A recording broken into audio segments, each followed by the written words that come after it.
sections, and they all clip together. You know, you slip them all together, and then you get your tank up next. And the first thing you'll do then, you'll need a. I'll take this apart again. This piece here, this has to be drilled out. Doesn't come drilled out, so you would need to buy. Probably go to Mr. Price and buy a drill bit. I think I've one here. You can add other barrels onto that. You could add. You connect one onto another. If you had a big yard to that, that's right. You could stack them. And you can buy these tanks here now in Letterkenny Ready Mix. They bring in chemicals in them, and you can wash them out. And you buy them for €50 each. Yeah, better value, like you know, but it'll hold 1,000 litres. Yeah, and you basically nearly connect up the same way. You need to get a bit of pipe and all to connect up. And then I buy these here. They're about a tenner, and you can drill out your hole to match the pipe. Right, get the pipe here first. So you can work out which size your pipe is, and then drill a hole out to match that section. That drills in different sections. And the next thing you put in is this thing here. It comes in a rubber washer. There's a rubber washer there. You can put it in inside or outside. That goes in here first. That's the next step. Declan, am I right saying that all comes together? That all comes together. All comes as a package. It comes as a package, Yes. and you have to kind of drill a hole, yes. and then you fit this. That's the next step here, and you fit this section here, and there's a little rubber wash here, stops water leaking out. And then the next thing you want to be very fancy with the fitting at the bottom. Definitely get a brass fitting. If the plastic wasn't good enough for you. Yeah. That'll be a few bob extra. That's right. Well, the other thing is when you set the tank on, leave that little indentation there so you can put your bucket underneath it. Because if it's sitting here, you have less room. So you need that sitting kind of there. So once you've that done, the next step is cutting the gutter. And now this fits in here like that. It just pushes on. And it pushes onto this as well. So there's no spanners needed for that. But this in here, you can hand tighten it, or you get a wee spanner and tighten it. The next thing will be this here. That's the most important part, cutting this pipe. You have to get this right. You need a level. We actually cut the down pipe. Is it that where that's level there? So if that was the pipe there, you cut it.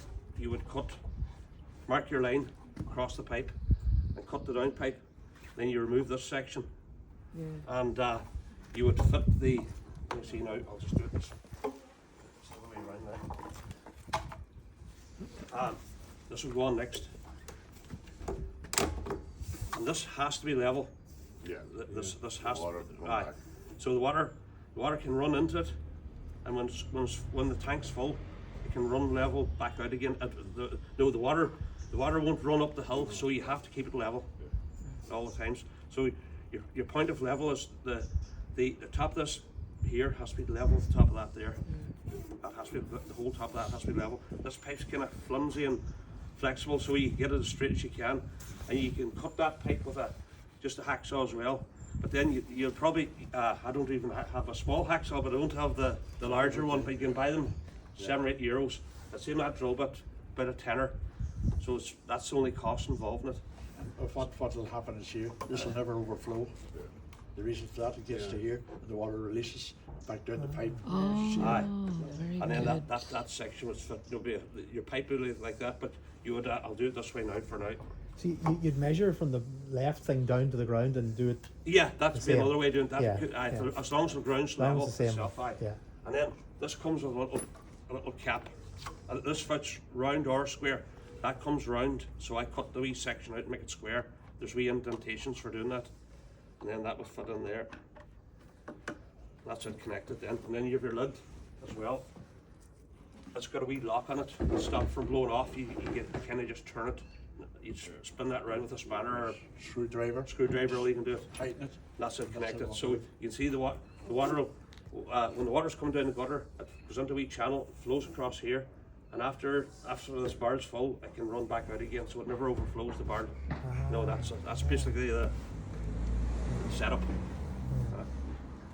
Declan, would there be a worry of the water getting stagnant if it's there for a long time? I suppose It'd be important to keep moving it. It'd be good to keep moving it, yeah. And the save, like the winter time could be sore and easier, the frost, like you know. So sometimes I advise you to empty them during the real bad weather. Yeah, You know, yeah. empty them out.